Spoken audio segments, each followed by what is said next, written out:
Salut Julien. Salut. Comment ça va? Très bien.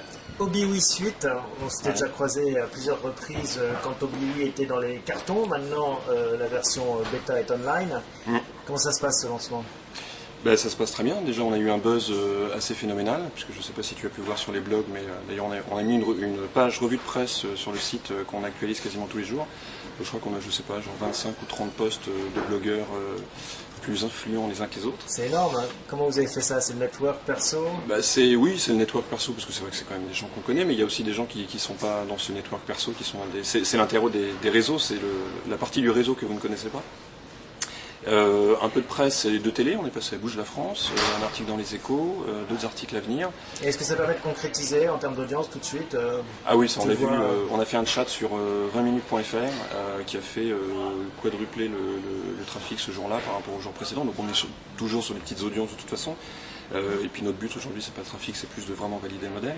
Mais non, c'est clair que ce buzz-là, moi ce que j'en prends, c'est que un nouveau média qui arrive différent, un magazine pas comme les autres, ça intéresse beaucoup de monde. Il y a une soif pour ce type de contenu différent. Alors justement, on revient sur le concept. Le concept, je parle sous ton contrôle, mais c'est un magazine, comme les magazines papier, un papier glacé. Ou télé. Ou télé, mais adapté au web et au web de zéro. Alors, adapté au web, c'est-à-dire vidéo, texte, son, folksonomie, tag, commentaires, voilà, donc ça c'est web 1.0 on va dire. Et web 2.0, effectivement, on est dans le magazine, on est dans les passions, donc il y a des gens qui ont des expertises assez importantes. Ils veulent pas jouer aux journalistes, c'est pas la question, ils veulent partager leurs connaissances, partager leurs tuyaux, leurs tendances, et surtout rencontrer des gens. Et nous, ce qu'on leur offre, en fait, c'est de participer au ObiWi et d'avoir plein d'avantages par rapport à leur passion qu'ils n'auraient pas eu par ailleurs, et de rencontrer des gens qui sont au moins aussi passionnés qu'eux. Comment ça marche, les rubriques principales qui démarrent fort? Alors nous, on avait fait le choix de ne pas décider des rubriques, parce que si on a une attitude participative, on ne va pas commencer à dire, voilà, vous voyez, vous allez poster du contenu à cet endroit. Donc on avait volontairement laissé les rubriques un peu vagues. On avait quelques idées de préférence, on va dire, là où on pensait que ça allait arriver. C'est arrivé exactement de l'autre côté. Comme souvent. Comme souvent. Et alors qu'est-ce qui marche? Qu'est-ce qui démarre? Qui explose, c'est culture. Les gens se plaignent que les contenus ne restent pas assez longtemps sur la homepage de culture. Donc on n'a pas assez de visibilité pour culture, donc on a déjà segmenté les différentes parties de culture. Le deuxième, c'est sport, qui commence à décoller pas mal aussi ses familles. Mais je crois que ce qui intéresse, c'est aussi ce côté un peu touche-à-tout, qui le positionne aussi différemment des autres magazines. C'est d'avoir finalement un magazine qui nous ressemble à nous, enfin à toi ou à moi. C'est-à-dire que dans la vie, on a plein de passions, on a plein de besoins. Et on n'a pas envie de se lever le matin en se disant tiens, aujourd'hui je vais acheter un magazine de déco parce que j'ai un problème de déco, et puis demain je vais acheter un magazine de mode parce que j'ai un problème de mode.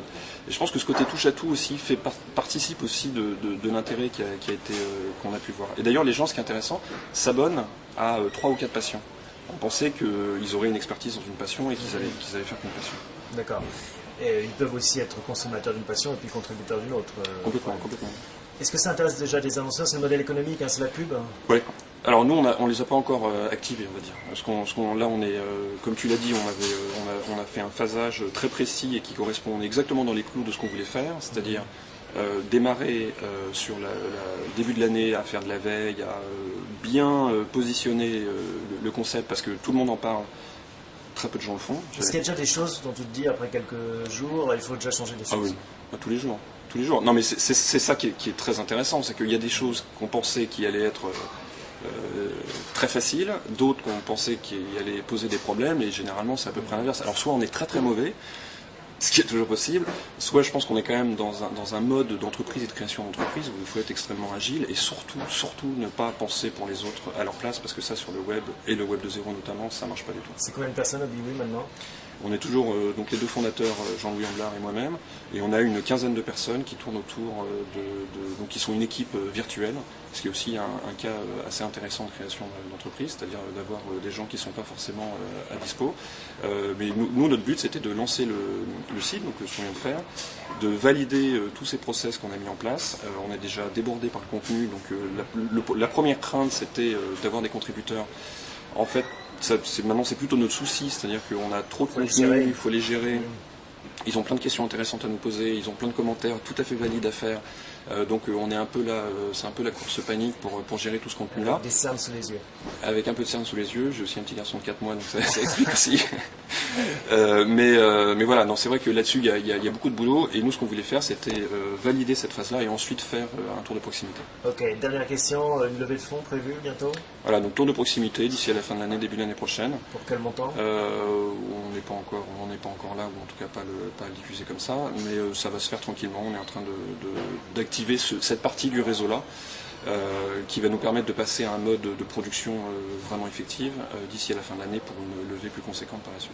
Bon, tu viendras nous en reparler. Merci Julien, à Bien bientôt. sûr. Merci.